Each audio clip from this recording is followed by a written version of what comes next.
धर्म अंतस का विषय है, धर्म अंतस का विषय है। और कसाय की उपशमना, परिणामों की विशुद्धि, सहानुभूति का लक्ष्य जहां है, निराकुल दशा जहां है, वहां धर्म। हमारी जो क्रियाएं हैं उसको लक्ष्य निर्धारित करना चाहिए। सहानुभूति का लक्ष्य है, आत्म कल्याण का लक्ष्य है, परिणामों को विशुद्ध करने का लक्ष्य है, कसाय को समन करने का लक्ष्य है। क्या लक्ष्य है हमारा? जो भी हम क्रियाएं कर रहे हैं, चाहे उपवास कर रहे हों, चाहे एकासन आदि कर रहे हों, इन क्रियाओं को करने के बाद हमारे परिणामों में विशुद्धि बढ़ती है या संक्लिष्टता बढ़ती है? यदि विशुद्धि बढ़ रही है तो धर्म हो रहा है। यदि संक्लिष्टता बढ़ रही है, आज हमारा उपवास और देखो, आज तुमको पता नहीं है क्या, तब ये काम हमारे लिए छोड़ दिया। आज मेरा उपवास है और आपको पता नहीं है क्या, हम अपने उपवास को दूसरों को बताकर और सामने वाले ने किया नहीं काम कोई सा, और संक्लिष्टता कर रहे हैं। थोड़ी थोड़ी बातों पे तो कह रहे हैं आचार्यगण, निराकुल जैसा जहां है वहां सुख है, और आकुलता जहां है वहां दुख है। सुख की कोई अन्य परिभाषा नहीं है, बस इतनी परिभाषा है। निराकुलता में सुख, आकुलता में दुख। आपको आकुलता तो होती नहीं होगी ना? मंदिर आते हो तो निराकुल होके आते हो कि आकुल होके? पूजा करते करते आकुलता तो नहीं होती ना? प्रवचन सुनते सुनते, भक्ति करते गए, घड़ी पर ध्यान चला जाए, ओहो लेट हो रहा है, लेट हो रहा है, लेट हो रहा है, जल्दी करो जल्दी करो जल्दी करो, ऐसा तो नहीं होता। कहीं जाते हैं, मंदिर आदि जाते हैं, क्षेत्र आदि पर दर्शन करने जाते हैं, तो विवेक, विवेक ही नाम है ना, तो विवेक, आकुलता तो नहीं होती, जल्दी करो टाइम नहीं है। आकुलता यदि हो रही है तो धर्म नहीं है। आकुलताओं में धर्म नहीं होता। परिणामों में जहां आकुल व्याकुल भाव चल रहे हैं, वहां तुम धर्म करना चाहो, धर्म नहीं होगा। इसलिए पहले परिणामों को शांत करो। 1 घंटा तुम्हारे पास है तो 50 मिनट धर्म करो। तुम्हारे पास 1 घंटा है, किसी ने दिया 1 घंटे में आपको पूजन करके आ जाना, फ्री हो जाना, तुम 50 मिनट में फ्री हो जाओ, परिणाम शांत रहेंगे। 1 घंटा था और तुमने 1.25 घंटा लगा दिया, 1 घंटा था 1.25 घंटा लगा दिया, तो तुम्हारे ही परिणाम खराब, और सामने वाले की बातें सुनोगे तो उसके ही परिणाम, और उसकी बात सुन के फिर डबल परिणाम खराब, ज्यादा परिणाम खराब हो गए। आकुलताओं में धर्म नहीं है। सुख की कोई अन्य परिभाषा नहीं है। निराकुलता जहां है उसका नाम धर्म है, और वहीं सुख है, वहीं सुख है, वही सुख है। बस हम इधर उधर वस्तुओं में सुख मत ढूंढो। तुम्हें निराकुलता कहां प्राप्त हो रही, वहां देखो। जितनी देर निराकुलता है उतनी देर का ही धर्म है। जो कसाय भाव हैं वह चंचल हैं, कसाय भाव जो हैं वो अस्थिर हैं, साम भाव स्थिर है। चलायमान हिलते पानी में चेहरा दिखाई नहीं देता। यदि आपको विश्वास ना हो तो आज ही देख लेना। पानी हिल रहा हो, हिलडुल रहा हो, उसमें आप अपना चेहरा देखने चाहो तो आपको चेहरा नहीं दिखेगा। जब पानी स्थिर होगा तब तो आपको चेहरा दिखेगा। आप कसाय में जब भरे होते हो ना, आपको अपनी गलतियां समझ नहीं आती। किसी को चिल्ला भी देते हो, किसी को गुस्सा भी कर देते हो, उस समय समझ नहीं आता। लेकिन जब आप शांत होते हो, अरे यार मैंने उस पर गुस्सा कर, मैंने उसको चिल्ला दिया, मैंने उसको ऐसा बोल दिया, अब मैं उससे माफी मांग लूंगा। जब परिणाम शांत होते ना व्यक्ति को, तो माफी मांगने के भाव होते। और जैसे ही फिर कसाय को उद्विग्न, मैं क्यों मांगू माफी, मेरी थोड़ी ना गलती थी, उसने पहले बोला था, वो मांगे माफी। पहले भाव आ रहा था रामायण पद्म पुराण में, जब रावण का प्रकरण चल रहा होता है, तो वहां पर मंदोदरी आदि रानियां और रावण को खूब समझाया कि सीता को छोड़ दो, लेकिन उसने नहीं माना। शांत बैठा हुआ था, शांत बैठा हुआ था। मंत्री आदियों ने कहा, आपको सीता चाहिए ना, तो आप राम का भेष बना लो, राम का भेष बना लो। तो कहता है, मैं राम का भेष बनाता हूं तो फिर मुझे सीता को पाने की इच्छा नहीं होती। राम का जैसी मैं तुम ये मत समझो मैंने नहीं बनाया, मैंने राम का भी वेश बनाया, लेकिन फिर मुझे सीता की इच्छा ही खत्म हो जाती है। जब रावण भी शांत होकर बैठता था तो यही कहता था मुझे सीता नहीं चाहिए। 1,00,000 पूत 1,25,00,000 नाती, जा रावण घर दिया न वाती। जब युद्ध में एक एक कर कर उसके भाई और पुत्र मर रहे थे, पोते मर रहे थे, तब रावण शांत होकर बैठता था तो सोचता था, क्या एक नारी के लिए मैं अपने सारे परिवार को नष्ट कर रहा हूं, इसे तो दे देना चाहिए। एक के कारण सबका नाश हो रहा है। लेकिन तभी कसाय उदय में आती, नहीं, मैं 3 खंड का अधिपति, मैं 3 खंड का पति लंकेश रावण, ऐसे कैसे दे दूं? जग हसाई हो जाएगी मेरी, लोग कहेंगे चोरी से लाया और फिर आखिरी में देखो देना पड़ गया। नहीं नहीं, ऐसे नहीं दूंगा, पहले मैं राम को जीतूंगा, राम को जीत लूंगा, फिर सीता उसको दे दूंगा और आधा राज्य भी दे दूंगा। क्यों? तुमने मुझसे लड़ने की हिम्मत करी, नहीं तो किसी इस भूमंडल में किसी की हिम्मत नहीं थी रावण से लड़ने की। रावण का नाम सुनते से ही कांपने लगता था व्यक्ति। सुग्रीव आदि की सेना तो रावण का जब पता चला था, खोज के लिए निकला था कि सीता कहाँ, कौन लेके गया सीता को, कौन लेके गया सीता को। तो जब सुग्रीव वन जंगल में था, उसका हमसकल दूसरा वो राज सुग्रीव के इधर पर किष्किंधा नगरी पे राज करने लगा था। तो सुग्रीव वन वन भटक रहे थे, जंगल जंगल भटक रहे थे, और बाली के पुत्रों ने, सुग्रीव के पुत्रों ने जो सुग्रीव की पत्नी तो सुरक्षित कर दिया था। अब जब तक असली सुग्रीव का पता नहीं चलेगा, जब तक कोई महल में नहीं घुस सकता अंदर। राज कर रहा है नकली सुग्रीव, असली सुग्रीव जंगल जंगल भटक रहा है। तब राम से मुलाकात होती है, एक दूसरे को देखकर अंतरंग में प्रेम उमड़ जाता है, एक दूसरे को देखकर अंतरंग में राग आ जाता है, दोनों मित्र बन जाते हैं। तब राम उसकी करुण व्यथा सुनते हैं कि अपने ही राज से उसको दूसरे नकली सुग्रीव में भगा दिया, वो अपनी पत्नी से भी नहीं मिल पा रहा है। तब राम को लगता है कि देखो, मेरी तो पता ही नहीं कहाँ है, मुझे कितना दुख हो रहा है, लेकिन सामने वाले को पता है सामने है, तब भी नहीं जा पा रहा, मिलने नहीं जा पा रहा। तुम्हारा दुख तो मुझसे भी अधिक है, तुम मेरे मित्र हो, मैं तुम्हारा दुख दूर करूंगा। तो वो भी कहता है सुग्रीव, आप मेरा दुख दूर करो, मैं अपनी पूरी सेना को लगा दूंगा आपकी पत्नी को ढूंढने के लिए, चारों दिशाओं में लगा दूंगा। तो राम उसका दुख दूर कर देते हैं। वो नकली सुग्रीव राम के आते ही अपना रूप बदल देता है और राम के द्वारा वह मारा जाता है। तब वो सुग्रीव वापस राजा बन जाता है और अपने भोगों में मस्त हो जाता है। अब तो उसे मिल गया, राज मिल गया, पत्नी मिल गई, भोगों मस्त हो, इतने बरसों से भटक रहा था, तो ऐसा भूखा शेर की तरह अब तो अपने राज भोग पाठ में भोगों में मस्त हो गया, भूल ही गया कि राम का भी उसे ढूंढना था। वादा किया था 7 दिन के अंदर मैं सीता को ढूंढ कर निकाल दूंगा। 7 दिन क्या 15 दिन निकल गए। लक्ष्मण को आया गुस्सा। अब राम तो कुछ बोलते नहीं थे, शांत थे बेचारे। लक्ष्मण को, पर राम का दुख तो लक्ष्मण से देखा नहीं जा रहा था, सीता के वियोग में राम दुखी थे। तो राम को आया गुस्सा, लक्ष्मण को आया गुस्सा। उसने कहा अभी मैं सुग्रीव को निग्रीव करता हूं, बोला था 7 दिन में ढूंढ दूंगा, 15 दिन हो गए, ये तो अपने भोगों में मस्त हो गया, ये तो अपने भोगों में मस्त हो गया, ये तो ढूंढने का कोई पुरुषार्थ ही नहीं कर रहा।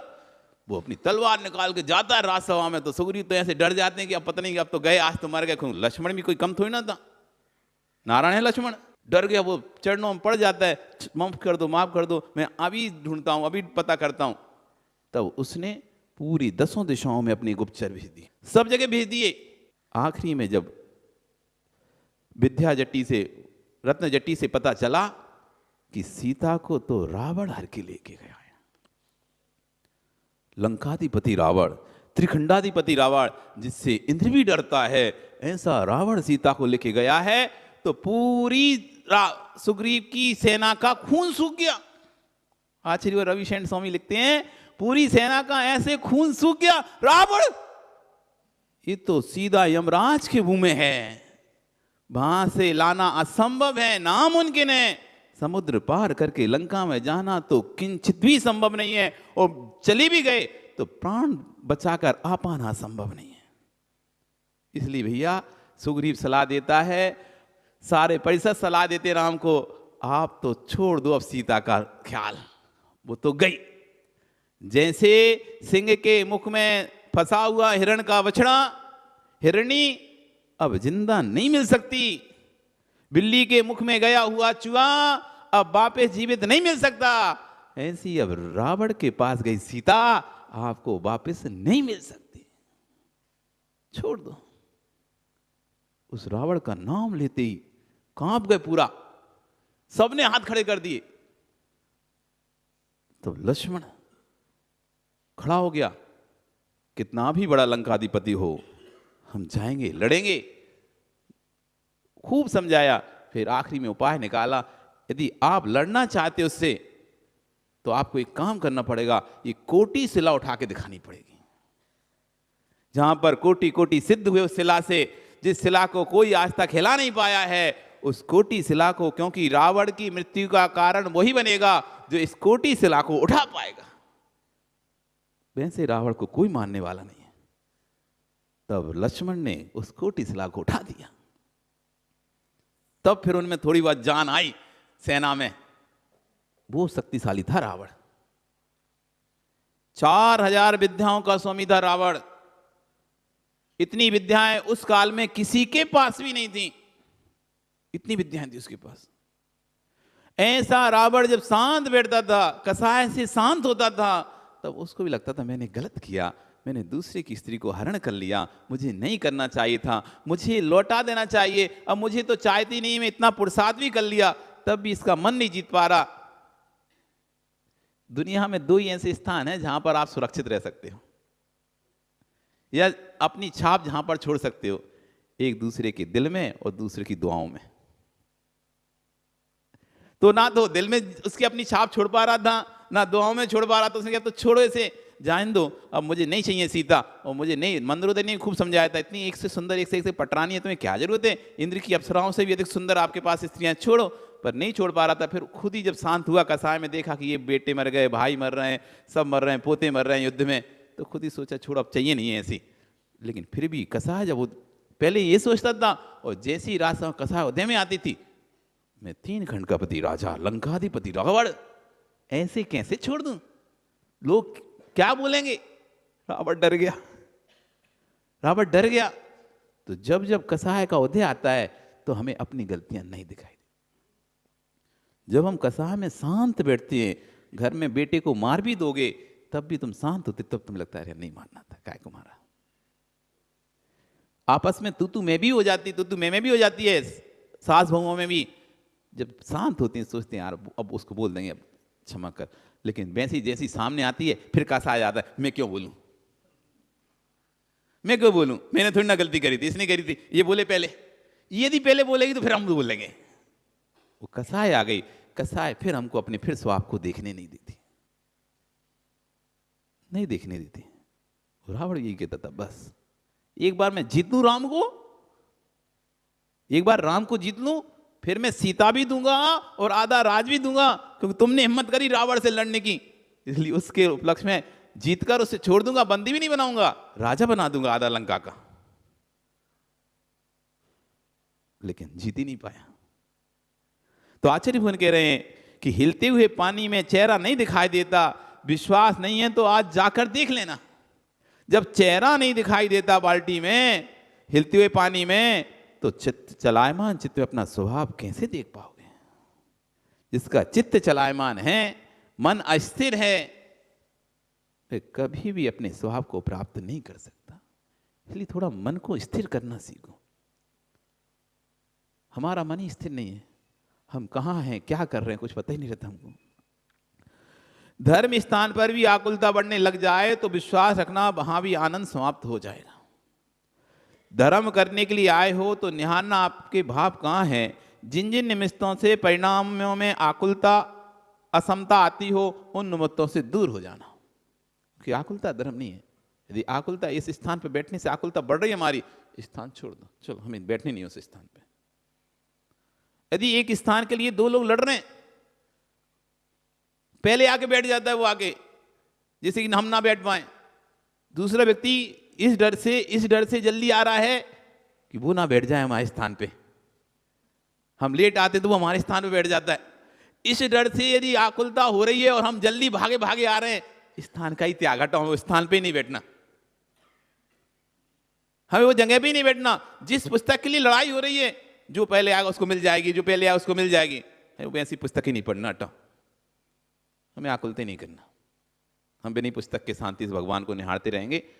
जलम निर्पामति स्वा, चंदन निर्पामति स्वा कर लेंगे, हमारा पूजा हो जाएगी।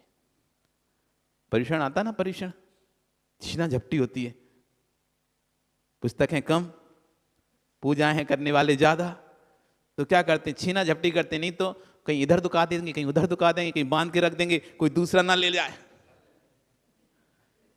हाँ, कोई दूसरा ना उठा ले उस पुस्तक को, रोज हमें पढ़ना पड़ेगा, 10 लक्षण आ गए, 10 दिन जरूरत पड़ेगी, तो या तो स्वाध्याय वाली जिनवाने के बीच में फंसा देंगे, नहीं कहीं और रख देंगे, या नहीं तो फिर जल्दी आके पहले ढूंढ लो, भले अभी कोई और ले जाएगा, कोई ना उठा ले।